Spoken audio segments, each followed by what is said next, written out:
Em 1984, Paula Godfrey, de 19 anos, foi contratada como representante de vendas por um homem que prometeu levá-la de avião. Grupo de mulheres se inscreve em curso de habilidades administrativas.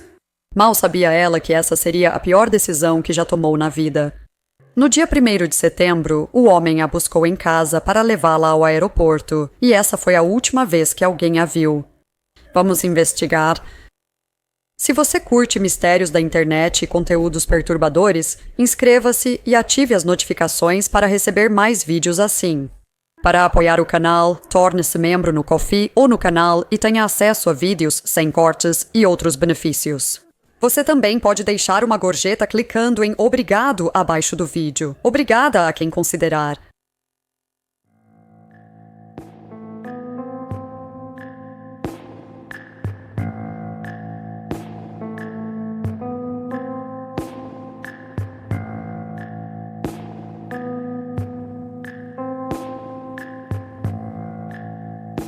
Este vídeo será focado em um serial killer e também faz referência a abuso sexual. Aconselhamos discrição ao assistir. Você pode clicar no link na descrição para se tornar um membro do Ko-fi. Assista a uma versão mais longa e sem anúncios deste vídeo, com detalhes extras não incluídos aqui.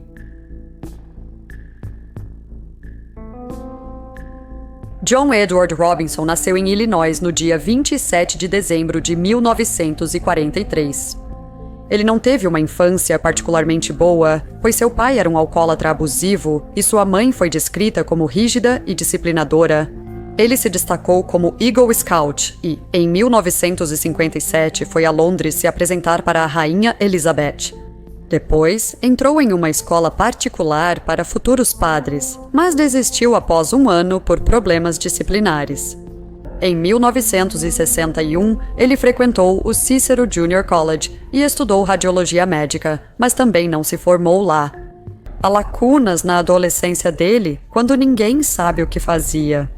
Ele simplesmente desaparecia na obscuridade e depois reaparecia alguns anos depois.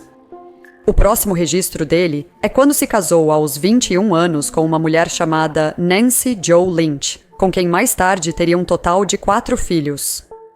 Alguns anos depois, John falsificou seus documentos e começou a trabalhar como radiologista no consultório do Dr. Wallace Graham, que havia sido o médico pessoal do presidente Harry Truman.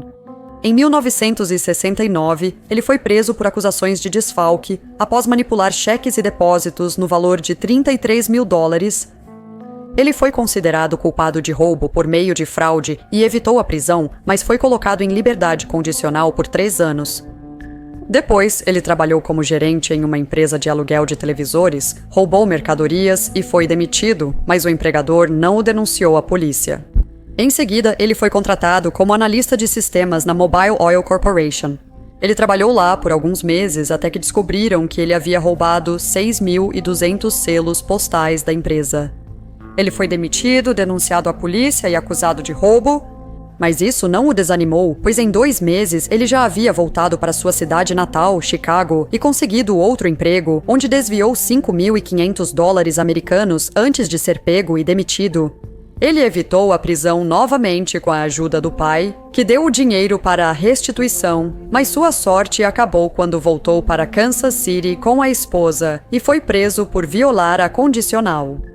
Mesmo assim, ele ficou poucas semanas na prisão e, ao ser solto, teve a condicional estendida por 5 anos. Apesar de reincidir na violação da condicional, as autoridades ainda tinham esperança de sua reabilitação, sem saber que seus crimes só piorariam com o tempo. A próxima artimanha de John foi convencer sua vizinha aposentada a confiar a ele $30 mil para investir para ela. Como era de se esperar, ela nunca mais viu o dinheiro. Ele usou truque parecido anos depois, roubando $25 mil de um amigo sob o pretexto de investir para ele. Foi ainda pior, pois seu amigo precisava desesperadamente de dinheiro para o tratamento médico da esposa, que estava morrendo. Em 1981, ele já havia sido preso 4 vezes, mas sempre evitou a pena máxima, cumprindo só alguns meses por vez. Na década de 1980, seu desejo por crimes já não era saciado por furtos e desfalques, então decidiu partir para o assassinato. Acredita-se que Paula Godfrey, a jovem de 19 anos citada na introdução, tenha sido sua primeira vítima. Depois que John a buscou para levá-la ao aeroporto para essa falsa oportunidade de emprego, nunca mais se teve notícias dela. Os pais dela registraram um boletim de ocorrência de pessoa desaparecida e a polícia interrogou John, já que ele era conhecido por ter sido a última pessoa a vê-la, mas ele negou qualquer conhecimento sobre o paradeiro dela. Dias depois, os pais de Paula receberam uma carta datilografada assinada por ela, insistindo que estava bem. Agradecendo a John por lhe dar a oportunidade de começar uma carreira e afirmando que não queria ver a família. Aos 19 anos, Paula já era adulta e, apesar do desaparecimento inesperado, a polícia não achou evidências de irregularidade e encerrou a investigação. Nenhum sinal de Paula foi encontrado. Em 1984, João teve uma nova e lucrativa ideia para encontrar vítimas usando o pseudônimo João Osborne. Ele procurou o principal hospital público de Kansas City e uma organização chamada Birthright, que aconselhava mulheres grávidas solteiras e as ajudava após o parto. Ele afirmou ter fundado uma organização chamada Kansas City Outreach, junto com outros empresários, que oferecia moradia para jovens mães solteiras, além de treinamento profissional e serviço de babá. Atraído pelas afirmações ousadas de John sobre sua ligação com grandes corporações como a Xerox e a International Business Machines, o Truman Medical Center o colocou em contato com uma jovem de 19 anos chamada Lisa Stasse, que havia se divorciado recentemente do marido antes de dar à luz uma filha, Tiffany. John prometeu a Lisa um emprego e acomodação em Chicago, pedindo apenas uma coisa em troca, que ela assinasse várias folhas de papel em branco. Lisa contou à família sobre essa oportunidade empolgante e, apesar do ceticismo deles, ela decidiu seguir em frente. No dia 10 de janeiro de 1985, John foi buscar ela e Tiffany na casa de Kathy, sua cunhada. Kat depois disse: "Eu tinha medo dele. No fundo, eu sabia que aquela era a última vez que eu veria Lisa. Tragicamente, ela estava certa." Pouco depois, John entrou em contato com seu irmão e sua cunhada, que tentavam adotar um bebê há anos. John disse que conhecia um bebê cuja mãe se suicidou, e que se eles lhe pagassem $5.500 em taxas legais, ele poderia providenciar para que adotassem a menina. Ansiosos para ter filhos, aceitaram, pagaram as taxas e não questionaram mais nada. Mal sabiam eles que a morte de Lisa não tinha sido voluntária de forma alguma. O irmão de Lisa, Davi, e a cunhada, Katia, logo suspeitaram que João havia feito algo com ela. A família recebeu 2 cartas datilografadas logo após o desaparecimento dela, com a assinatura de Lisa no final. Porém, as cartas não pareciam ter sido escritas por Lisa e, pior, ela nem sabia datilografar. David foi ao escritório de João e exigiu saber onde estavam Lisa e Tiffany. Enquanto isso, Kathy foi à polícia registrar o desaparecimento, mas ninguém teria respostas tão cedo. Embora João tenha rapidamente conquistado a confiança do Centro Médico Truman, que o conectou com Lisa Nascimento, a outra organização que ele contatou foi muito mais cautelosa. Uma mulher chamada Ann Smith foi a primeira pessoa com quem ele conversou lá, e ele disse a ela que sua organização era apoiada por uma igreja perto de sua casa e por um banco, onde ele afirmava fazer parte do conselho de diretores. Anne contatou ambos e a igreja disse que, apesar de João ser membro, não conhecia a organização dele. Eles também não tinham qualquer vínculo com nenhum programa que ajudasse mães solteiras. O banco disse que João não fazia parte do conselho. Na verdade, ninguém que trabalhava lá sequer tinha ouvido falar dele antes. Essas revelações deixaram Ana muito desconfiada, levando-a a investigar até contatar Stephen Hames, supervisor distrital do Conselho de Liberdade Condicional e Condenações do Missouri, que nunca ouvira falar de João. Mas depois de puxar o arquivo dele, ficou preocupado com o passado criminal de João. E somando isso às inconsistências na história que ele contou para Ana, Stephen enviou uma carta para João ordenando que ele comparecesse ao seu escritório no dia 17 de janeiro de 1985. A carta foi ignorada e João não apareceu, então Estevão enviou outra, remarcando a reunião para a semana seguinte e, para sua surpresa, João apareceu. Dessa vez, Estevão o questionou sobre as inconsistências suspeitas que Ana havia contado, mas ele tinha uma resposta para tudo e disse que Ana devia ter entendido errado. Ele disse a ela que visitou a igreja, mas nunca afirmou que era afiliada à organização dele. Ele também contou a Estevão que colaborou com o Centro Médico Truman para abrigar 2 mulheres que tinham acabado de dar à luz. Estevão contatou o centro médico, que informou que as 2 mulheres estavam bem. No entanto, eles estavam preocupados porque Lisa Stasi, outra mulher com quem haviam o colocado em contato, aparentemente desapareceu. Estevão contatou o departamento de polícia que investigava o sumiço de Lisa. Eles disseram que não investigavam mais o caso porque, como no de Paula Godfrey, não encontraram evidências de irregularidade. Eles, porém, o informaram sobre o desaparecimento de Paula e sobre a ligação conhecida dela com João pouco antes disso. Quase como se eles também suspeitassem que algo estava errado, mas já tivessem desistido de descobrir exatamente o que era. Estevão não queria desistir tão fácil. Ele entrou em contato com o FBI e os informou sobre a situação, e logo depois, 2 agentes foram designados para iniciar uma investigação. Isso levou a várias descobertas, incluindo que João estava envolvido em atividades de bondage, disciplina, dominação, submissão, sadismo e masoquismo com várias mulheres. Ele organizava uma rede de trabalhadoras do sexo para clientes interessados nessas atividades. Infelizmente, eles não encontraram nenhuma informação sobre o paradeiro de Lisa e Tiffany. Stephen confrontou John, que primeiro disse que Lisa fugiu para o Colorado com Bill e depois afirmou ter ouvido que ela estava bem. Uma mulher local contou a ele que havia cuidado de ver Lisa recentemente. Quando os agentes do FBI falaram com a mulher, ela logo desabou e admitiu que John a chantageou para mentir e inventar a história.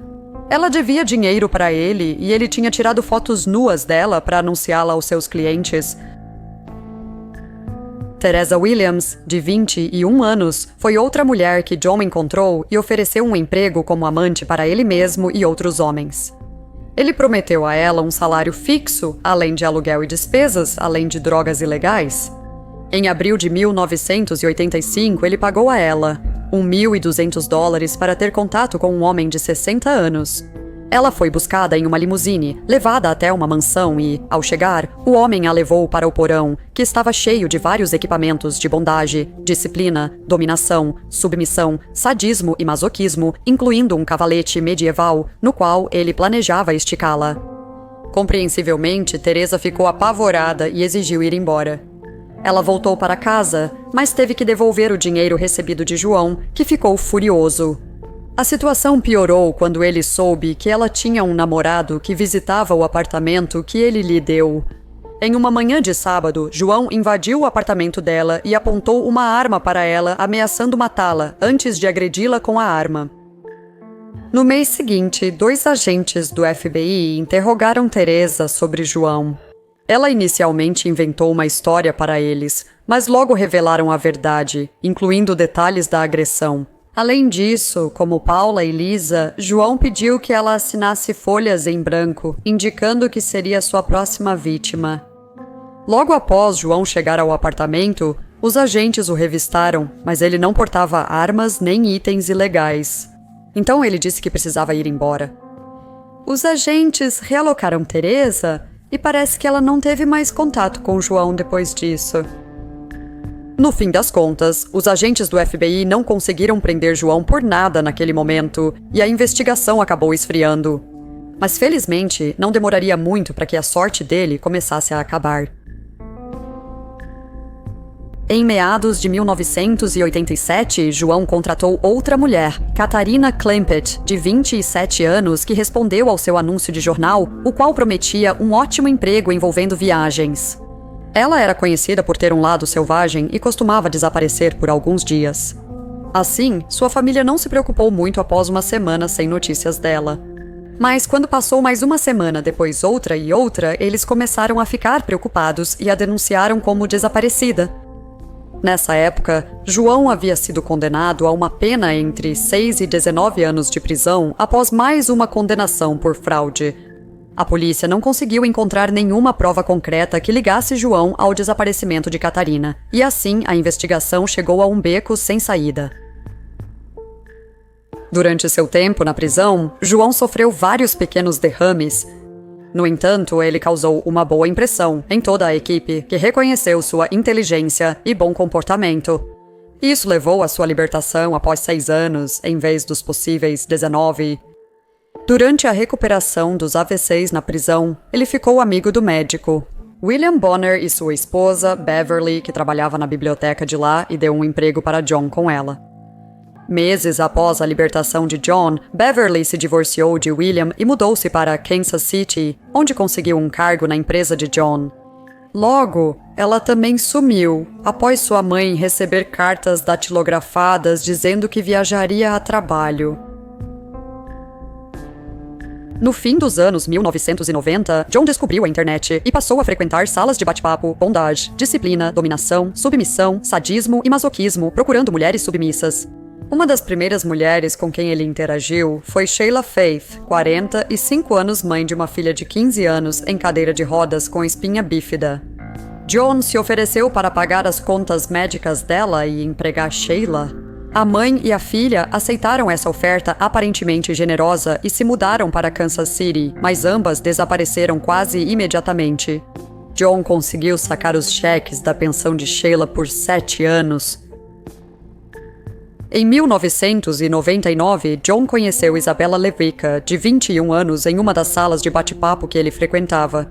Ele lhe ofereceu um emprego e iniciou um relacionamento físico com ela. Isso incluía um contrato de escravidão com 115 itens que dava a John controle total sobre a vida dela, até suas contas bancárias. John chegou a pedir Isabella em casamento, apesar de ainda ser casado com sua esposa e mãe de seus filhos.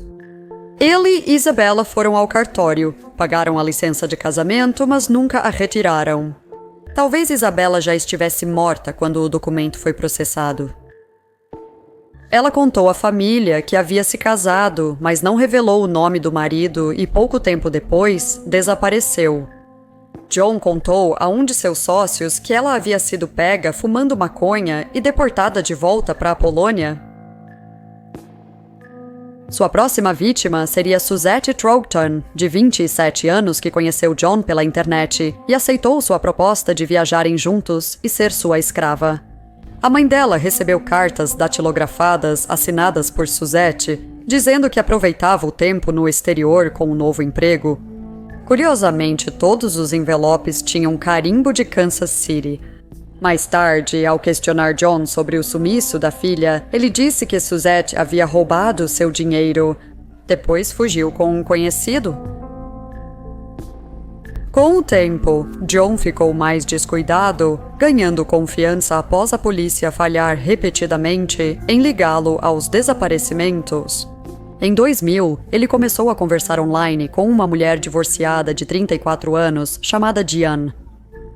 Depois de algumas semanas, eles se encontraram pessoalmente e começaram um relacionamento físico.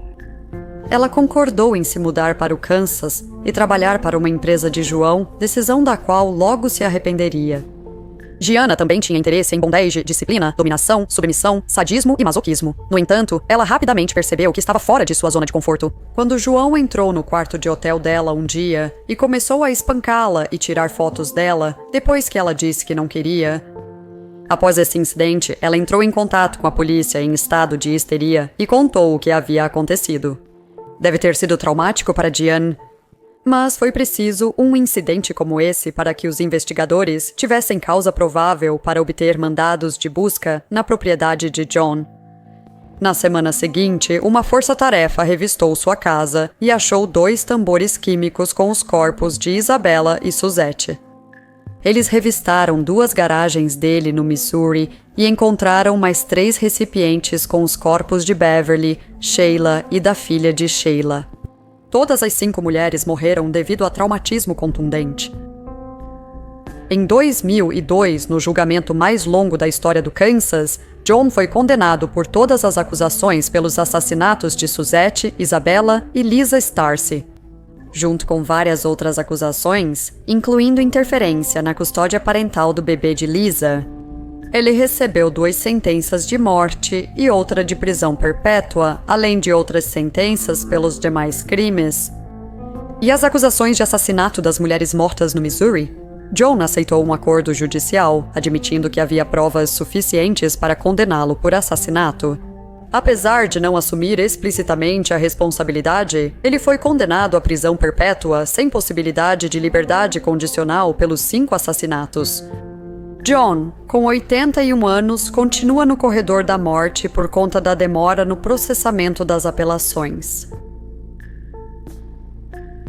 A filha de Lisa, que recebeu o nome de Heather quando foi adotada pelo irmão e pela cunhada de John, agora tem 40 anos e ainda está procurando pelos restos mortais de sua mãe. De forma bizarra, em 2010, alguém da família de Lisa entregou a Heather uma carta de 42 páginas, supostamente escrita por Lisa, afirmando que ela estava viva e bem e que John não faria mal a ninguém. Embora os restos de Lisa nunca tenham sido achados, provavelmente John escreveu a carta e ela está morta. Heather também acredita nisso. Na verdade, eu nunca tinha ouvido falar desse caso até recentemente, mas é amplamente acreditado que John foi o primeiro serial killer a usar a internet para encontrar vítimas. Ele era conhecido como Slave Master nas salas de bate-papo, bondage, disciplina, dominação, submissão, sadismo e masoquismo que frequentava, mas nenhum registro dessas conversas foi divulgado ao público. O que achei interessante sobre John é como ele conseguia se mostrar externamente como um homem de família gentil e bem-sucedido, e como apenas poucas pessoas realmente viram o verdadeiro monstro que ele era. Sua comunidade local já conhecia suas condenações por fraudes, mas ele sempre encontrava uma maneira de explicar e fingir que era só um mal-entendido ou algo assim. E, em geral, ele era bem querido pelos vizinhos. Ele deveria ter sido preso muito antes do que foi, pelos crimes menores que cometeu, mas de alguma forma todos achavam que ele poderia ser reabilitado. Mesmo quando esteve preso por 6 anos, ele conseguiu enganar praticamente todos os profissionais com quem teve contato, fazendo-os pensar. Ele era um bom homem que só tinha cometido alguns erros, mas que, no geral, era benéfico para a sociedade. Essa personalidade benigna não é de forma alguma incomum entre assassinos em série, mas fiquei chocada com a quantidade de chances que deram a ele, com quantas mulheres desapareceram de repente logo após terem contato com ele, e mesmo assim foram ignoradas e esquecidas. Foi necessário que uma mulher o denunciasse por agressão, para que sua propriedade fosse revistada e os corpos apodrecendo há anos fossem encontrados. Uma pergunta que ainda tenho é: será que a esposa dele sabia do que ele estava fazendo? Um artigo da Vanity Fair sobre o caso, que foi particularmente útil quando eu estava pesquisando para este vídeo, simplesmente afirmou: até anos depois, seguia incerto quanto sua esposa sabia. Um porta-voz da família divulgou uma declaração por escrito dias após sua prisão, dizendo, abre aspas, nunca vimos nenhum comportamento que nos levasse a acreditar que qualquer coisa do que estamos ouvindo agora poderia ser possível. Embora não descartemos as informações que vieram e continuam vindo à tona, não reconhecemos a pessoa sobre quem lemos e ouvimos na televisão. John Robinson é um marido e pai amoroso e carinhoso. Esperamos com todos vocês que a nuvem de alegações e insinuações se dissipe e revele os fatos. Isso parece sugerir que a família não tinha ideia dos crimes de John, mas é claro, não é como se eles fossem admitir que sabiam o tempo todo. Sua esposa Nancy pediu o divórcio em 2005, após 41 anos de casamento, alegando incompatibilidade e diferenças irreconciliáveis. Isso ocorreu 5 anos após John ser preso, depois que encontraram os corpos em sua propriedade. Ela chegou a testemunhar a favor dele durante o julgamento, e algumas fontes sugerem que ela manteve um relacionamento com ele por algum tempo após sua prisão. Acho que podemos dar um pouco de desconto para ela no começo. Se ela não suspeitava de nada todos esses anos, o choque pode tê-la deixado em negação por um tempo. Mas como alguém pode ficar em negação por 5 anos inteiros, mesmo depois que ele foi condenado? Eu não estou sugerindo de forma alguma que Nancy estava envolvida ou sabia exatamente o que John estava fazendo, mas isso me faz pensar se ela pelo menos suspeitava de algo e simplesmente fez vista grossa. Não sei por que outro motivo ela continuaria ao lado dele por tanto tempo depois que tudo veio à tona. Há algumas informações online que sugerem que ela sabia que ele gostava de bondade, disciplina, dominação, submissão, sadismo e masoquismo e que usava pseudônimos com as pessoas com quem mantinha contato. Mas é só isso mesmo. Sinceramente, eu não faço ideia. Quase não há informações online sobre ela ou qualquer outro membro da família dele, então não quero especular muito. Tudo o que sabemos é que John é um verdadeiro monstro que merece todo o sofrimento que causou às suas vítimas e ainda mais.